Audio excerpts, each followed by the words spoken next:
Okay, I'm continuing here. I think this is part 12 of the Black Rock Redemption, or All's New Black Rock. It's got two names here. What the hell? He wondered. That's Rahman. Mr. Rahman discovered dark patches. Is that mud? He wondered.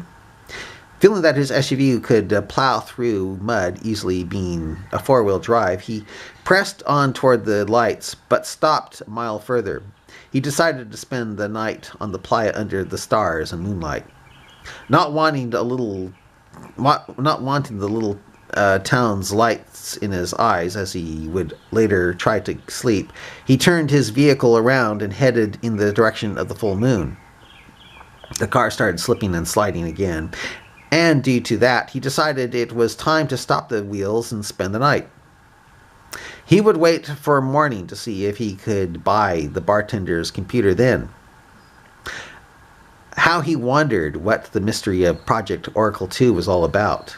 Maybe, Rahman theorized, maybe it would answer what the computers on the desert floor were all about for sure now. Mr. Rahman was thinking of stories to tell the bartender, so the bartender wouldn't get suspicious and think Mr. Rahman might have found another computer with a CD in it, thus wanting to find out the mystery of the computers in the desert all for himself. Mr. Rahman looked for old music CDs other than Koran singing, and kicked himself to realize that Koran recitation singing was the only form of CD he had with him, even in his house. Rahman remembered that all his CDs of the pop music he loved when he was young, he snapped into pieces when he converted to Islam. He destroyed his old videotapes, audio tapes, books, everything with the same urgency the Sunni Muslims of ISIS did with the ancient statues of Iraq and Syria. Anything he thought that would get him into hell, he destroyed with great zeal to please Allah. Mr. Rahman sighed and said, "I'll wet the fire. Tomorrow morning, both me and the bartender will discover the mystery of the desert computers. Together, I'll spend my money on something else. Who cares if that evil booze-pushing Kuffer finds out the mystery with me?"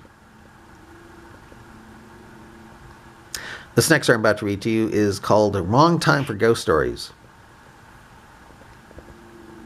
As the hours ticked by, Mr. Rahman found himself growing bored. Since he was going to be driving, he drank down the last of the tequila, drinking it down on a hungry, empty stomach.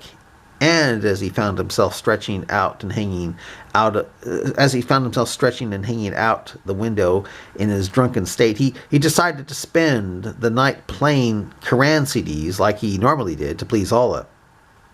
But knowing that he was going to have a clean slate when his bomb went off, he happily said as he turned it off, "Hey, if I'm going to get a clean slate by becoming a shaheed for Allah."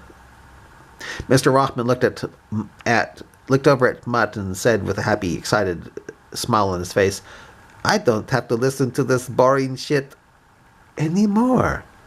As it began to dawn on him what he just called listening to the Quran on CD, horror began to well up into his drunken eyes.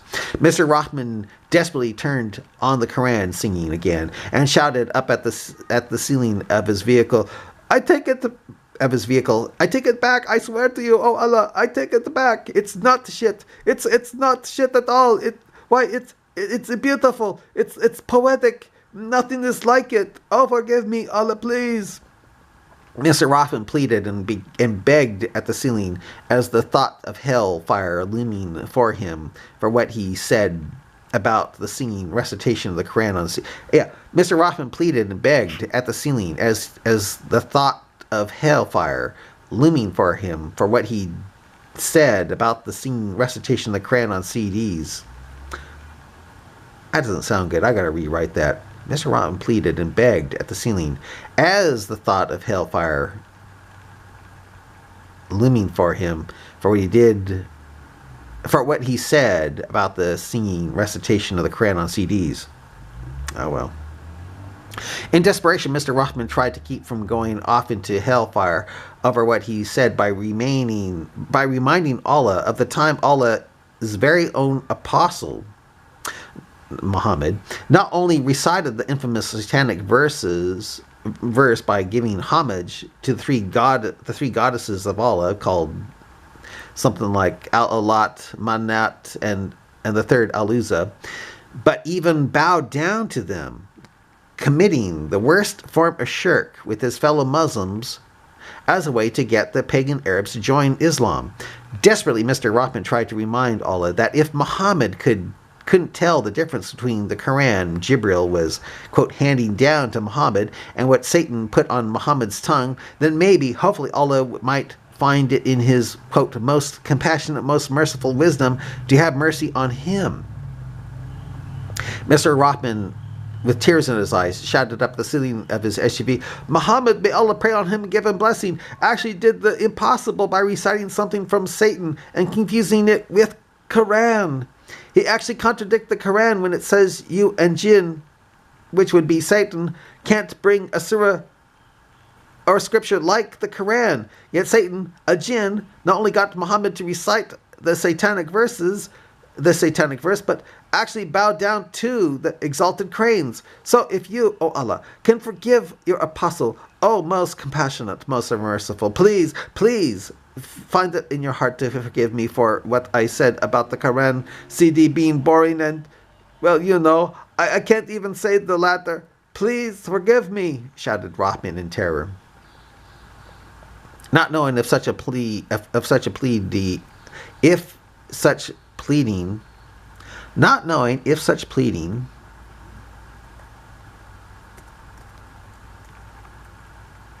would stop Allah from sending him into the fire, Mr. Rahman buried his face in his hands in absolute horror and started crying.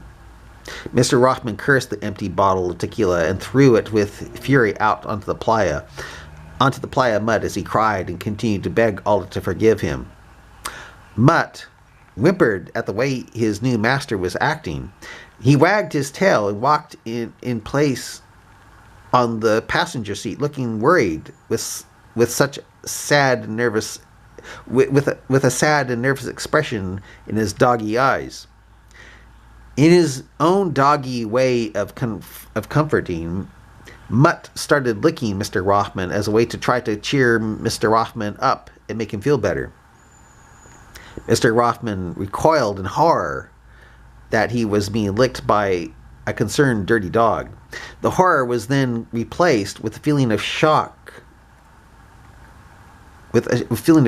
amazement that an actual dog was feeling worried and concerned over the fact that he was crying and scared.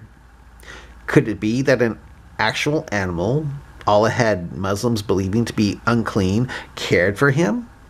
Could it be that an animal Muhammad hated and told his followers to kill actually loved him? It was also confusing for Mr. Rahman. In fact, the dog truly loved him. It was also confusing for Mr. Rahman. In fact, it was all confusing for Mr. Rahman if in fact the dog truly loved him. Suddenly, realizing again that having a picture of a dog in your house keeps angels away, according to Allah's apostle Muhammad, Mr. Rahman looked over at the dog and said, bless you, sweet animal. Allah can't see me now that you are with me according to Muhammad, peace be. Mr. Rahman didn't finish the blessing to Muhammad, knowing that he didn't have to, since there were no angels around to report back to Allah. Back to Allah.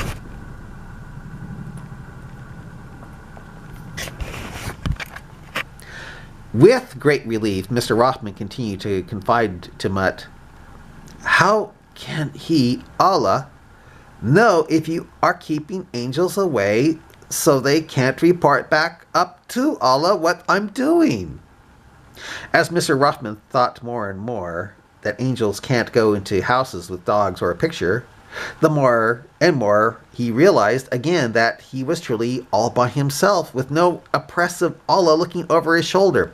He felt totally alone, as if he was all alone in the universe, being that stars twinkled overhead in the moonlight.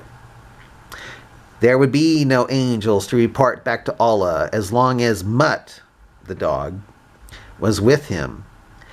If they were, then Muhammad was a false prophet for saying such a thing, and Mr. Rahman was certainly not going to believe that. I think I better stop it here. Bye.